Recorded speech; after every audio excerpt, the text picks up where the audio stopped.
Estoril est le théâtre de la 7e et dernière manche de la saison 2017 des V2V Endurance Series. Ce week-end, 3 catégories et 5 courses au programme et des duels fantastiques. Tous les titres sont en jeu, que ce soit en monoplace, en GT Tourisme LMP3 ou en proto. Et d'ailleurs, nous sommes bien sûr sur cette grille de départ du GT Tourisme LMP3 PFV avec la voiture numéro 1, celle de chez Visium, qui va se battre pour le titre face à la 44 juste derrière elle.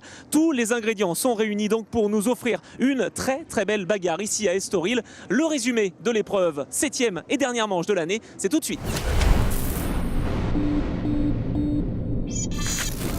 C'est parti pour cette dernière course GT Tourisme LMP3 PFV de la saison. Les deux Norma M30 sur la première ligne de cette grille de départ s'élancent bien, mais c'est surtout l'équipe du Ken Engineering qui se met en évidence avec un envol impeccable de la 9 et de la 8.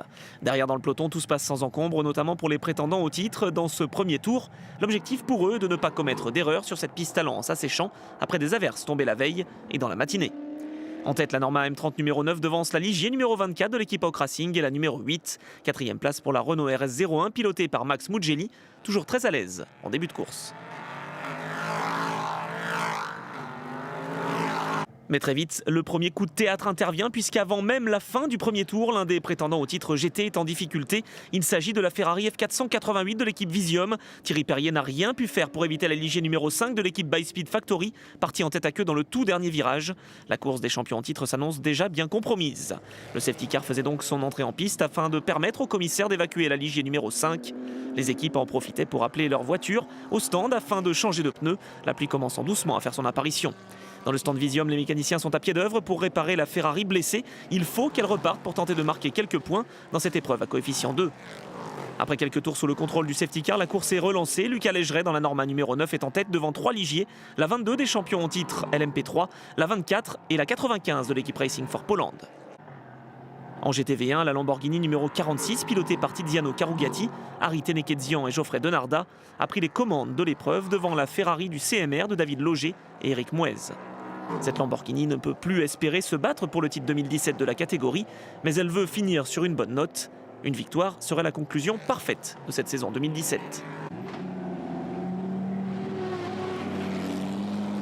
En GTV2, les Porsche du Lorient Racing sont venus se faire plaisir ici à Estoril. Actuellement dans le top 8 du général, la 66 est logiquement en tête de sa catégorie.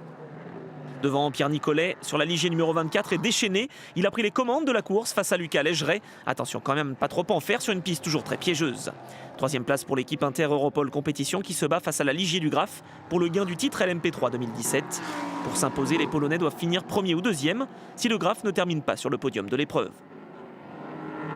Course décidément hachée ici à Estoril avec une nouvelle averse qui vient perturber les concurrents. Le safety car est de nouveau appelé en piste durant quelques tours pour évacuer la Norma M30 numéro 8 d'Antonin Borga.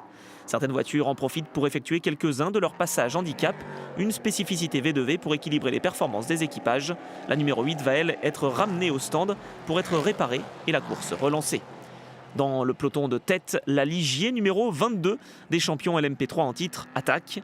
Derrière, la Ferrari numéro 1 de l'équipe Visium est repartie, mais avec un déficit de 30 tours. La passe de 3 s'annonce compliquée pour Pani, Perrier et Bouvet, après les titres qu'ils ont obtenus en 2015 et 2016.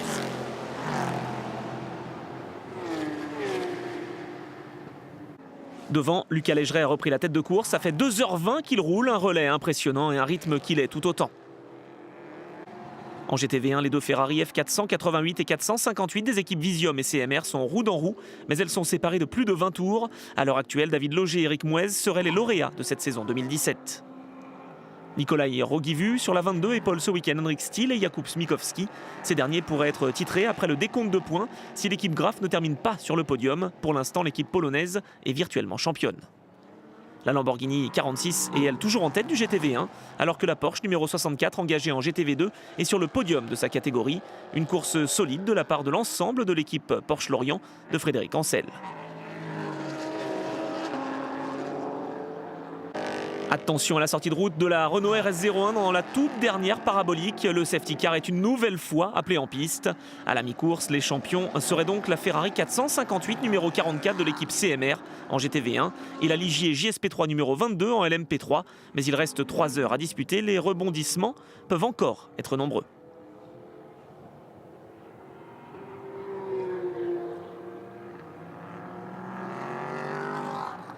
Les commissaires continuent de travailler à l'évacuation de la Renault RS01 qui va pouvoir repartir après avoir perdu 4 tours tout de même. Le restart est donné à moins de 2h45 de l'arrivée. Avant son dernier arrêt, Jakub Smikovski sur la 22 occupe la tête de cette course. Mais la voiture du Graf, pilotée par Gauvin, Trouillet-Pazian, est remontée en 3e position du général. L'équipe française est donc actuellement championne de la catégorie LMP3. 2e position pour le solide équipage de la 9, Leggeret-Pensiatici. Alors qu'en GTV1, c'est toujours la Lamborghini 46 d'AB Sport Auto qui mène la danse.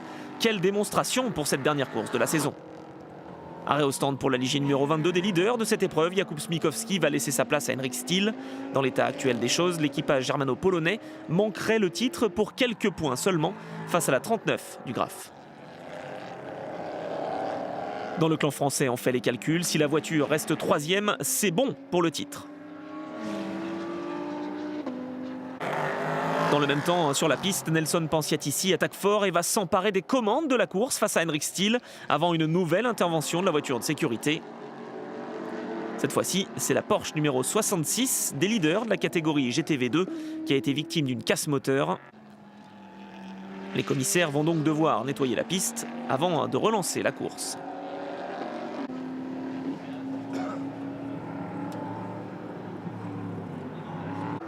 Une course relancée à moins d'1h30 de l'arrivée. Le classement est le suivant, 9, 22, 39. Mais attention au retour éclair de la Norma numéro 20, pilotée par Nicolas Molini.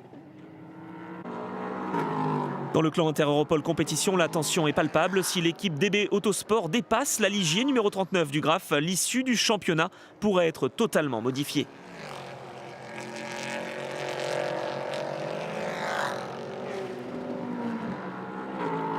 La nuit est désormais tombée sur le circuit d'Estoril. La Ligier numéro 22 effectue son dernier passage handicap par les stands. Elle est 2e du général.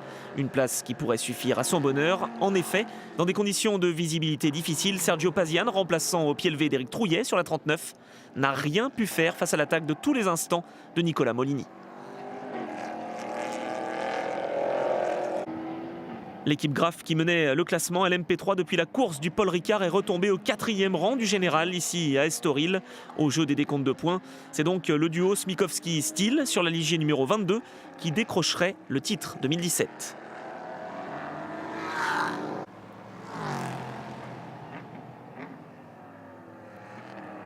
Mais il était dit que cette course serait hachée jusqu'au bout. La voiture de sécurité entre en piste à moins de 45 minutes de l'arrivée. La pluie ayant fait une nouvelle apparition. C'est également à cet instant que la Ferrari 44 du CMR se retrouve bloquée au stand avec un souci de boîte de vitesse. L'espoir renaît chez Visium, 3e du GTV1 dans cette course. Pour décrocher un nouveau titre, le trio Pani, Perrier, Bouvet ne peut compter que sur un abandon de leur adversaire. La course reprend ses droits à 30 minutes du drapeau à damier chez Duquesne Engineering. On attend avec impatience le baisser du drapeau pour célébrer une 2e victoire cette année, après celle de Barcelone en début de saison. En GTV1, lutte acharnée jusqu'au bout puisque le titre va revenir de peu dans l'escarcelle de l'équipe CMR de Christian Petit face à Visium. Victoire au général pour Lucas Leggeret et Nelson Pensiatici qui auront effectué des relais de 3h30 et 2h30 respectivement. Soupe à la grimace chez Graf. En revanche, puisque le titre va leur filer entre les doigts pour 2,5 points face à la Ligier Inter-Europol Compétition numéro 22 d'Henrik Steele et Jakub Smikovski. Vous êtes désormais double champion LMP3 à V2V. Quelle saison! C'était tendu jusqu'au bout. Oui, c'était intense. Nous avons eu de la malchance en ELMS cette saison, mais nous avons réussi à rebondir et obtenir de bons résultats ici, en V2V. Nous avons également eu notre lot de malchance en V2V, puisque nous avons été frappés par des problèmes lors de 3 courses sur 7. Mais l'équipe a fait un excellent travail pour solutionner ces soucis. Et globalement, durant toute cette saison, en préparant parfaitement nos voitures, c'est vraiment génial. Le podium de la catégorie LMP3 avec la victoire de la Norma Duquesne Engineering de Leggeret Pensiatici devant la Ligier de style Rogivu Smikovski et l'équipage DB Autosport de Foubert Wolf Molini. En GTV, un succès pour l'équipe AB Sport Auto et titre pour la Ferrari CMR de Loger Mouez.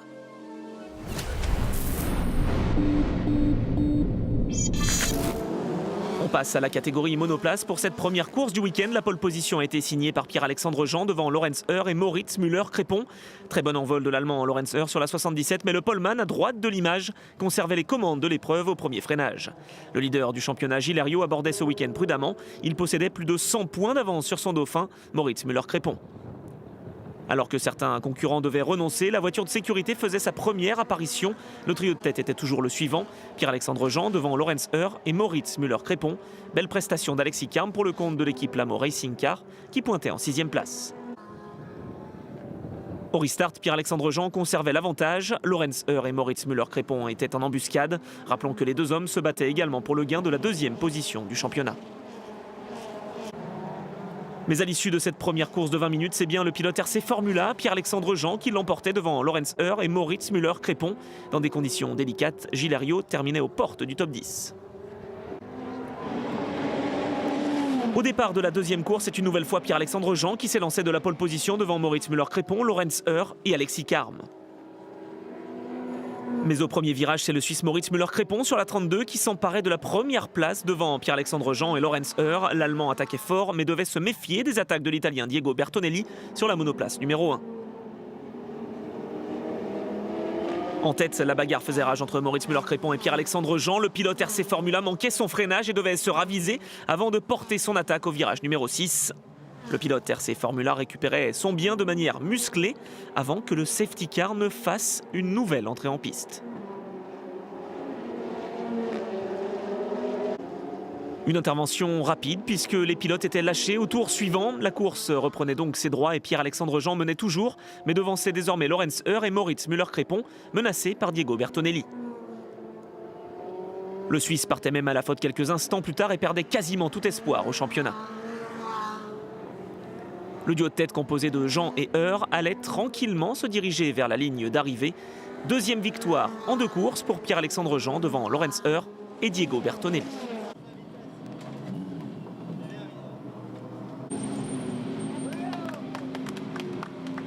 C'est sur une piste totalement sèche que la dernière course monoplace de l'année allait être lancée. À l'extinction des feux, le poleman Pierre-Alexandre Jean prenait le meilleur envol devant Lorenz Heur, Jordan Perroy et Diego Bertonelli.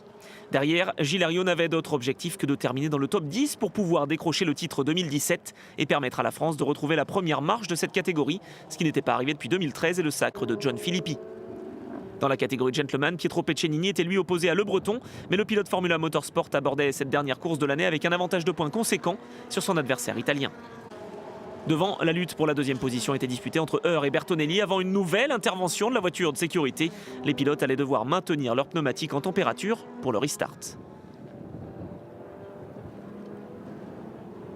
Une relance qui intervenait à moins de 5 minutes du drapeau à damier. L'équipe TS Corse encourageait ses pilotes sur le muret des stands, notamment Pietro Peccenini en lutte face à Nicola Pirono pour la première place en gentleman. En tête, cavalier seul de Pierre-Alexandre Jean qui se dirigeait vers un hat-trick de victoire en terre portugaise. Le pilote RC Formula faisait donc un carton plein et une remontée fantastique au classement en général. Il terminera 9e en ayant manqué 4 meetings cette saison.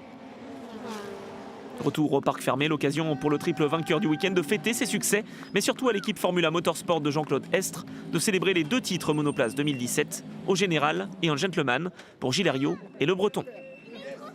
Malgré sa victoire, Pietro Peccenini va devoir se contenter de la 2e place en gentleman après avoir été titré ici même en 2016. Dernier podium de cette saison 2017 du challenge monoplace, au général en gentleman, et on conclut avec l'équipe Formula Motorsport au grand complet qui aura bien des raisons de célébrer puisqu'elle décroche l'intégralité des titres mis en jeu cette année.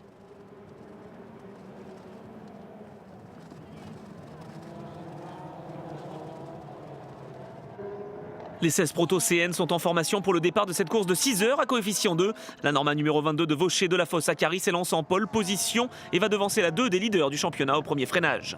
La 8 de Melnikov Creed Capillaire est en 3e position. Elle aussi joue le titre dans cette catégorie. Peloton très compact dans ses premiers tours. La lutte est âpre entre la 49 du IF Motorsport et la 6 de chez TFT, leader du classement Prestige. Derrière, on ne se fait pas de cadeau non plus. Christian Vaglio-Gurs dépasse Adrien Trouillet à bord de la seule Norma à moteur turbo préparée par RDM. Certaines équipes choisissent d'effectuer leur premier passage handicap obligatoire au stand. C'est le cas de l'équipe TFT avec la 8 et la 6 notamment. Mais rapidement, la voiture de sécurité va faire une brève apparition. La course va être relancée 2 tours plus tard. Quentin Vaucher sur la 22 est en tête devant Philippe Iliano et Andrew Dunn sur la Norma numéro 49 de l'équipe IF Motorsport. Depuis plusieurs courses, la formation britannique se montre à son avantage. L'apport de Gilles Allegouette n'y est certainement pas étranger.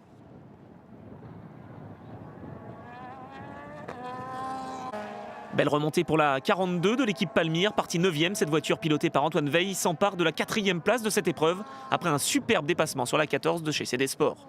Et son ascension ne va pas s'arrêter là. Il est à la poursuite de la 49 du IF Motorsport, désormais installé en tête de l'épreuve. Sur la 22, Quentin Vaucher fait un relais solide, mais il a perdu quelques positions et se retrouve quasiment à un tour de la Norma numéro 49. Le Suisse ne se laisse pas faire tout de même et attaque fort pour permettre à ses équipiers Thomas Akari et Damien Delafosse de prendre le volant bien placé dans le classement. En tête, Andrew Dunn continue son cavalier seul alors que certaines équipes décident d'effectuer leur premier passage au stand. C'est le cas de la 41 de l'équipe Palmyre. Dans les garages, les mécaniciens effectuent quelques ajustements de pression de pneumatiques, alors qu'en piste, la formation Palmyre se montre sous son meilleur jour. Au jeu des passages handicap obligatoires, la formation de Cosma Zarazik est aux avant-postes. La 42 deuxième devance la 40 et la 41. Déjà vainqueurs à Jarama, Antoine Veil et Marc Fagionato, ainsi que Christophe Kubrick, aimeraient réitérer cette performance, mais ce ne sera pas facile face à TFT, DB Autosport ou encore IF Motorsport.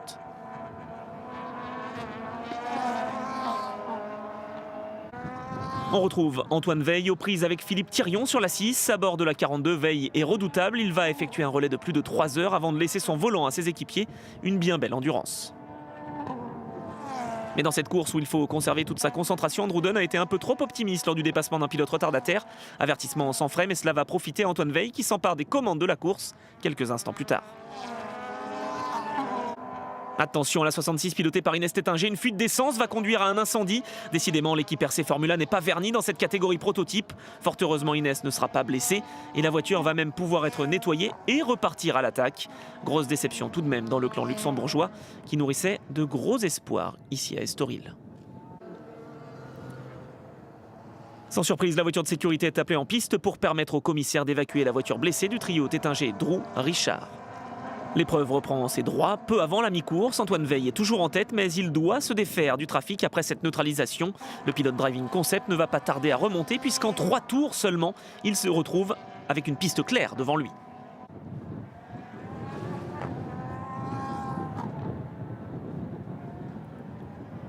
Et pendant ce temps, les mécaniciens de l'équipe RC Formula ont réparé la Norma M20 FC numéro 66. Amaury Richard va pouvoir repartir et, incroyable mais vrai, effectuer le meilleur tour en course en 1:36.950. Lui-même battu quelques minutes plus tard par son équipier David Drew grâce à un chrono de 1:36.882.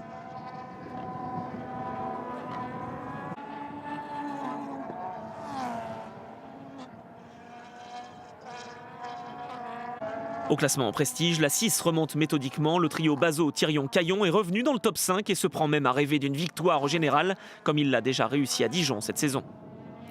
Clin d'œil rapide à la 9 du Graf qui fait rouler ce week-end une Norma M20 FC équipée du moteur turbo développé par la société RDM de Daniel Fasano et Jean-Pierre Gatti.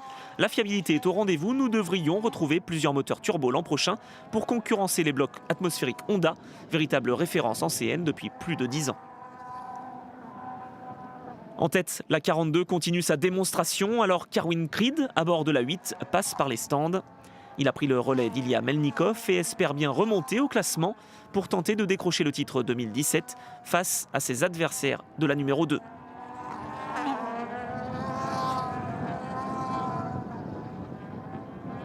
Belle remontée au classement général pour Erwin Creed. La 8 est désormais en 4e position à 2 heures du drapeau à damier. Après un bon début de course, la 40 de Vagliogurs Mondolo Zollinger est en 5e position alors que la 6 va effectuer son dernier changement de pilote. Bruno Bazo prend le relais de Denis Caillon. La Norma M20 FC préparée par TFT va repartir en tête de cette épreuve. Tous les espoirs sont permis au général pour cet équipage prestige.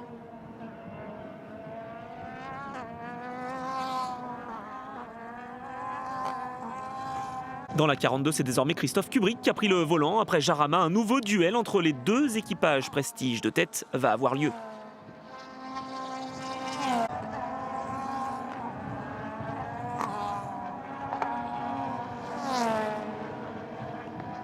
Christophe Kubrick donne tout ce qu'il peut pour ne pas se faire reléguer à un tour de son adversaire. En cas d'intervention du safety car, cela pourrait lui permettre de recoller à la 6 de Bazo, Thirion, Caillon. Au classement général du championnat, la 2 possède plus de 40 points d'avance sur la 8 et la 6, mais ici, à Estoril, les points sont doublés. Une contre-performance pourrait fortement compromettre ses chances.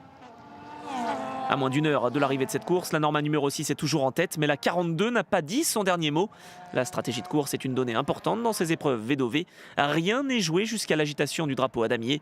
La dernière arrêt au stand pour la 42 a été effectuée par Marc Fagionato. Désormais, c'est Bruno Bazot qui va devoir repasser à la pompe. Moins d'un tour sépare les deux leaders de l'épreuve, avantage à la 6, mais on le sait, lors d'un arrêt au stand, tout peut se passer. L'équipe Palmyre le sait également, tous les espoirs sont donc permis dans les deux camps. Un ravitaillement qui intervient à moins de 30 minutes de l'arrivée. Bruno Bazot est calme, alors que Marc Fagionato donne tout ce qu'il peut pour grappiller du terrain sur l'équipage leader.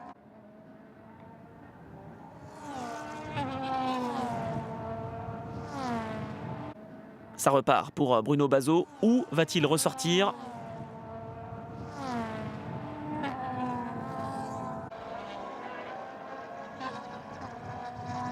Après cet ultime arrêt, la 42 est toujours deuxième, mais désormais 20 secondes seulement séparent les deux voitures de tête.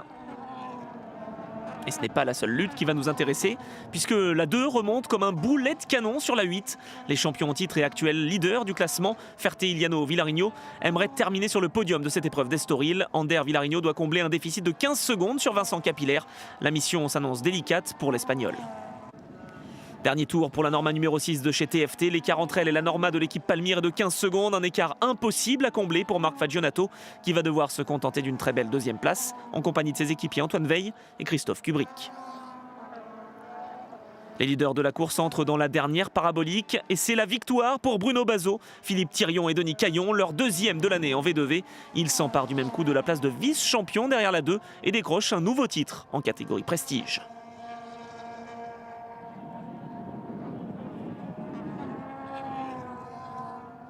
Bruno Bazot s'extrait du baquet de sa voiture. Il est ravi, mais peut-être pas autant que ses équipiers Alain Ferté, Philippe Iliano et Ander Villarigno, 4e, mais champion proto 2017.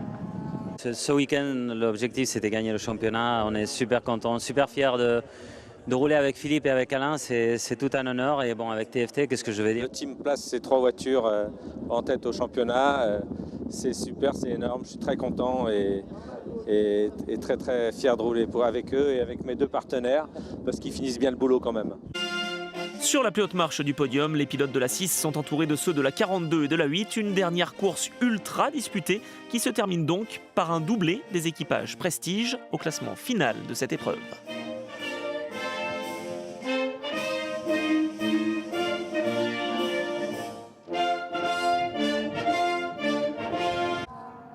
Clap de fin sur cette saison 2017 des V2V Endurance Series. Elle a été magnifique cette saison, on l'a conclue sur ce tracé d'Estoril. On va bien évidemment l'ouvrir l'année prochaine. Ce sera sur le circuit de Barcelone. On vous attend très nombreux. D'ici là, passez une très bonne intersaison et on vous retrouve très vite sur les plateaux des V2V Endurance Series.